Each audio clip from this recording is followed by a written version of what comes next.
Okay, up next, we are going to go right to Sean, our featured presenter from Access Humboldt. I met Sean several years ago at a dear friend's house, Matt Knight, who's also deep in with Access Humboldt, and in particular KZZH low power radio 96.7. And Sean, we would love to hear what Access Humboldt is up to these days in the community. Great. Well, thank you so much for the invitation. I'm really happy to be here. I'm sorry that Monique could not attend. She has a new baby who sets her schedule, I think, for her, at least part of the time. So, but I'm really happy to be here, and I guess I was going to start with a little joke, but I'll just start by thanking Howard for the tour, and I was reminded that 10 years after I started working at Access Humboldt, I got to give a talk at Constitution Hall in Boston at a national conference where the efforts of our community were being recognized nationally. So I'll just use it as a brag to say that you might be surprised to know that that the work that our community has been doing in community media and the intersection of media and broadband has been nationally recognized now for over a decade. And I'll set the stage for that by giving you a quick update on what we're up to. And I'm going to jump right to my shared screen. What I want to do here is show you. So are you seeing our website there? Great. So what I want to do really is just use our website to show you things, because we don't have time for me to cover all the various things that we do. But our website is accesshumboldt.net, and it's not always up to date. It's constantly changing. It's quirky. It's on a free platform. We use the Google platform to do this. And so I'm going to partly just show you how to find things on our website. I'll go old school, which is not, so the buttons will do their things and you can play with those. But I'm going to go old school up to the top line here. And where we are is at the home page, right? And that's where we are. We do have a live stream now, which I won't click because that loads a whole player for our channel. So there's a live video channel available on that link. If you go to the About link, that's some of the things I could share with you for those who aren't familiar with Access Humboldt, sort of share with you some of our history and where we are at. And one thing that I want to point out is the way our website works is if I click on the About, I don't get just this list. These links underneath actually lead me down very directed paths. If I just click the About by itself, I get to a whole page, which is the About page. So when you're using our page, don't forget you can just click on the top lines, or you can click on the menu items, and they lead to different locations. So I'm going to go ahead and follow the About page here, and let you know that Access Humboldt was created by local organizing that ran for at least 5 years before I got here, maybe more like 10. And so it's really a community project, and I get to be sort of the front guy for it, but it's really an amazing story. And I noticed that Greg Foster is one of your members, and he knows the history very well. And if you want to get into some of that history, I think it'd be awesome to hear from Greg about that, because it does tie into the whole changing media landscape and how Humboldt County is a very sophisticated place for a remote rural community. It turns out our media landscape is quite sophisticated. We are a discrete designated market area for broadcast television. So we have local network broadcast channels, which is very uncommon. I mean, Santa Rosa doesn't have that. We do. It's just the nature of the way media works. So we're a discrete broadcast market. We have actually a plethora. We're rich in the landscape of local radio. we have locally owned and operated broadcast radio in quite a bit of depth here, both commercial and non-commercial.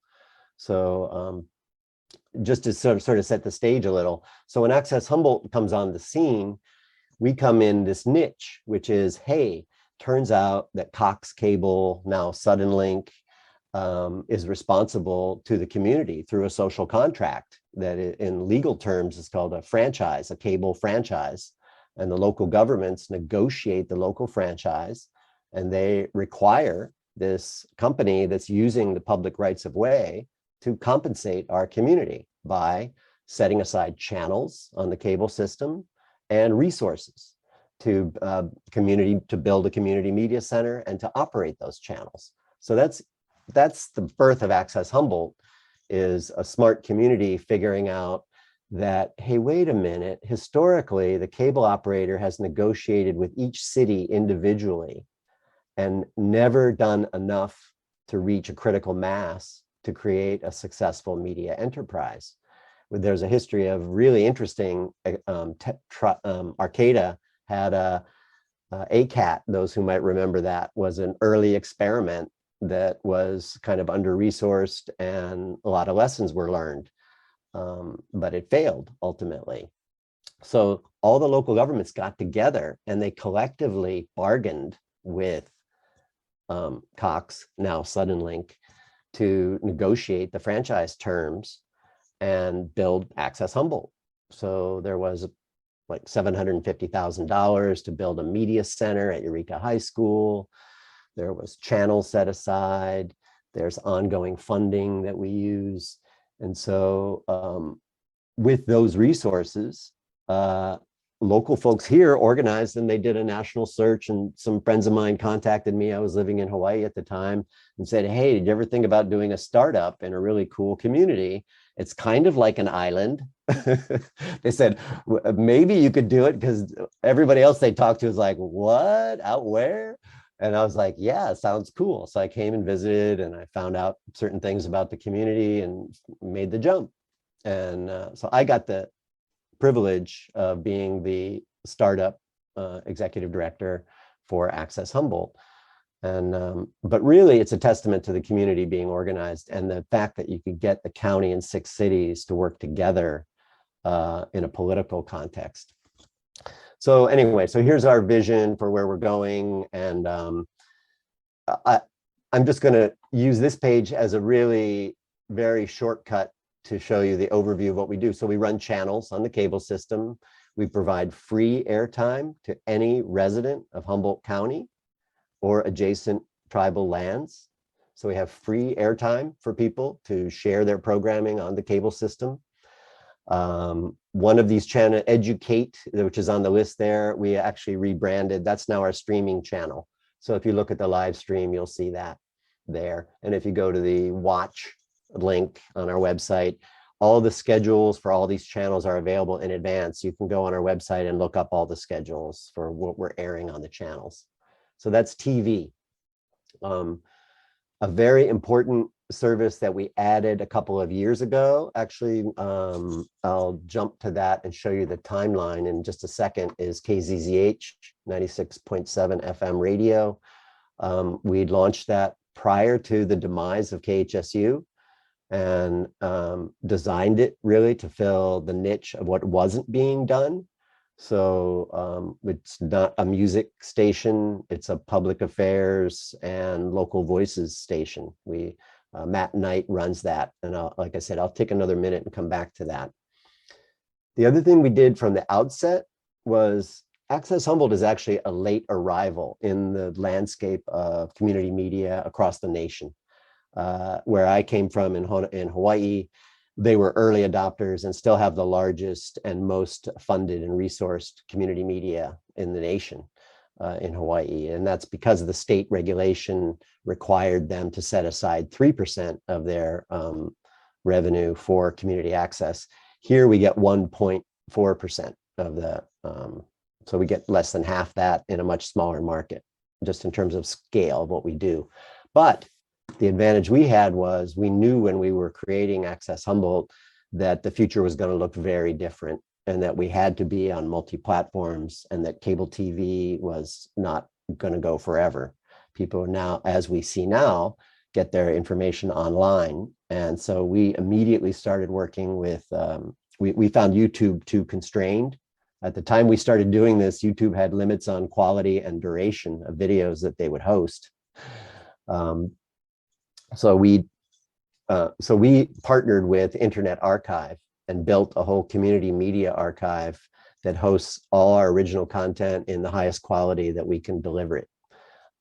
So you will see on these links here, the latest content, and search the collection, you'll see about 7,000 local videos, and they're being added all the time. And that's so that people with internet access can find the content that we offer. And then we added the streaming channel more recently.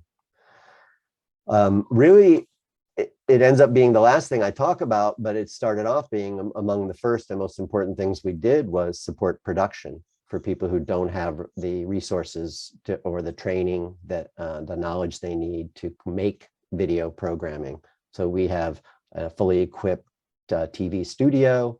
We have a remote production gear that we train people to use and then check out for them at very low rates. It's basically just to cover our costs. And that's been a very changing landscape, obviously, with the changes of technology.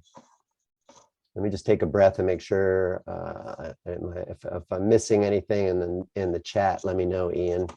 Otherwise, I'll just touch a couple more things and then I'll jump. So KZZH, I do want to take a second and talk about KZZH. That is also available online if you're outside of the listening area. I highly recommend you don't know what you're going to hear there. It varies a lot.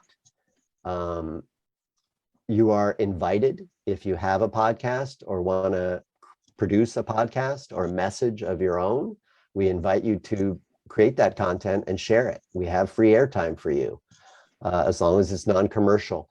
Now, radio has a couple of different criteria. You cannot use profanity, and the commercial restrictions are a little tighter on our radio station than they are on our cable TV. But essentially the same offer applies as with the video. That is, we want your content, that anything you'd like to share with the community, we're very happy to receive it. You can send us a link if you're already using YouTube and you just say, hey, that'd be cool to share that on the Access channel. Just send us the link and fill out and you fill out a very simple form, and then you tell us, yes, please air this, and we put it on the cable Access channels for you, and potentially on the radio as well. So what I want to do, so here's the coverage area. It's a low power FM radio, so it's really not the whole county wide. One of our strategies has been to do a lot of collaboration, and this is typical in all of our work. We collaborate with everybody else, and anything we produce, we share out and make available to any other radio station. We invite other stations to share content with us. You'll hear original content on KZZH. You'll hear shared content. I think KZZH was the first radio station to air regular Spanish language news for the local community, and continues to be a primary source of Spanish language radio content, original content. Radio Centro, we help produce that and air that. And there's a real quick timeline. You see KZZH sort of came online back in 2015. We got a small grant and we launched a station. And as I mentioned, we focused on what we saw as gaps in the existing landscape, media landscape. So public safety, public health and safety messaging was a priority for us from the get-go. That turned out to be very useful when we got into pandemic mode. So that I'm not going to, in the interest of time, let me just jump back to our website and see if I think I wanted to show you now. Let me, it's annual meeting, there it is.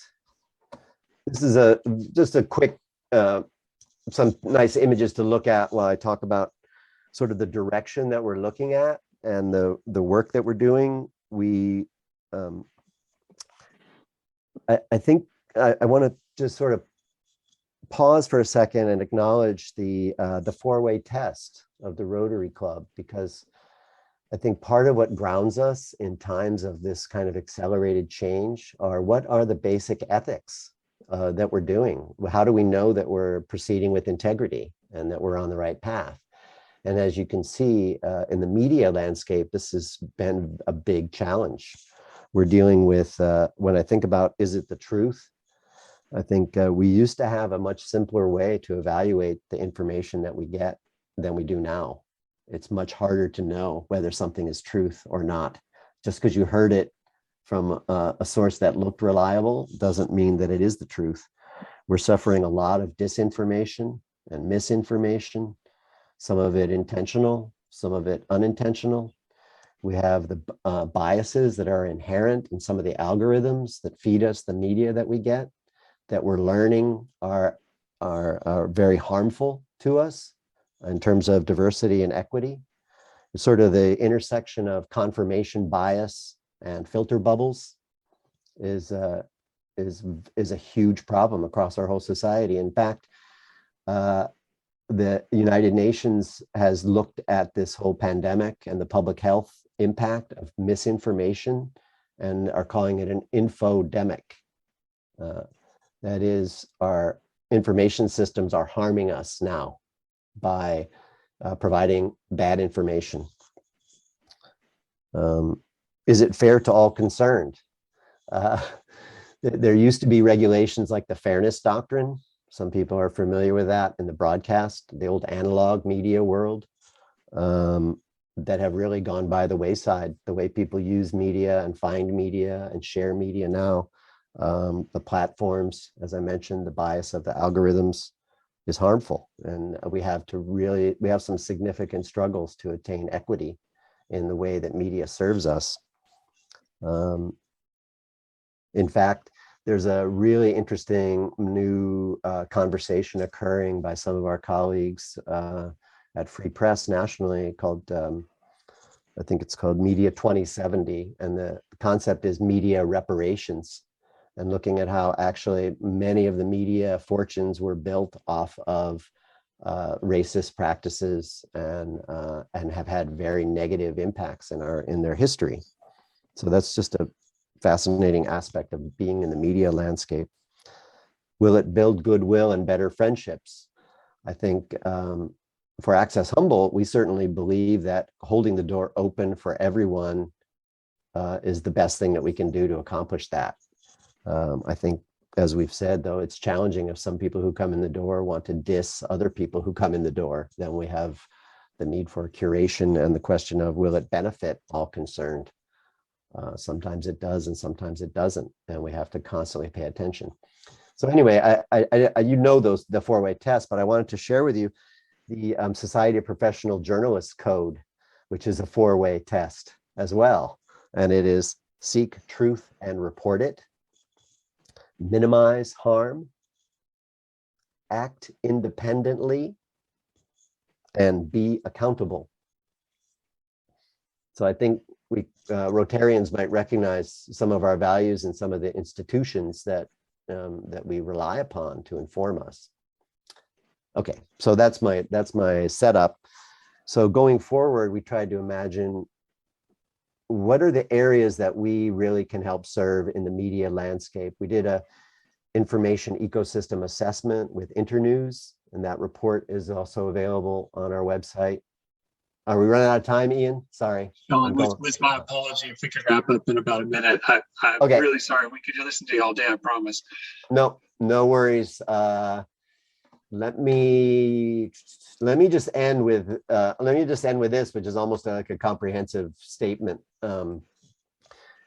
When folks started doing equity statements, we thought our first role was to help everybody else express and share their equity statement. So we were slow to do that, I have to say. On the other hand, we were comprehensive, I think.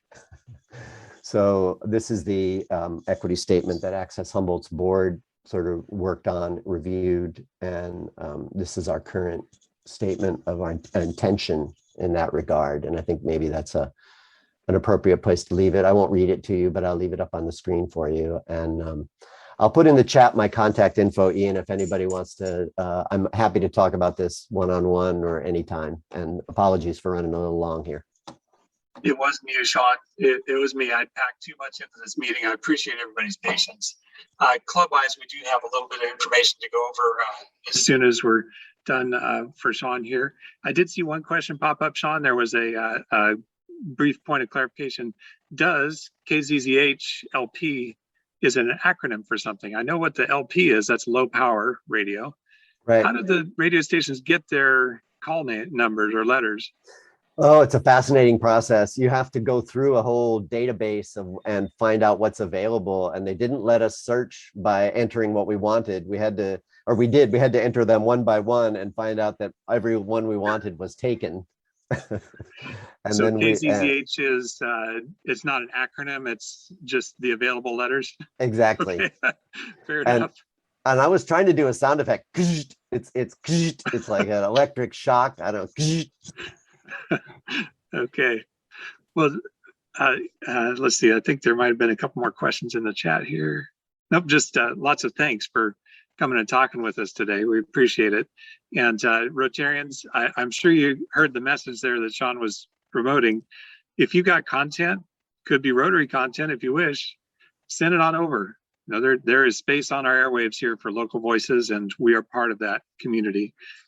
So thank you, Sean. In your name, because you presented here today, we'll be making a donation to the Wheelchair Foundation that provides access ability for people that could not otherwise afford it. So thanks for being here and help us contribute to that.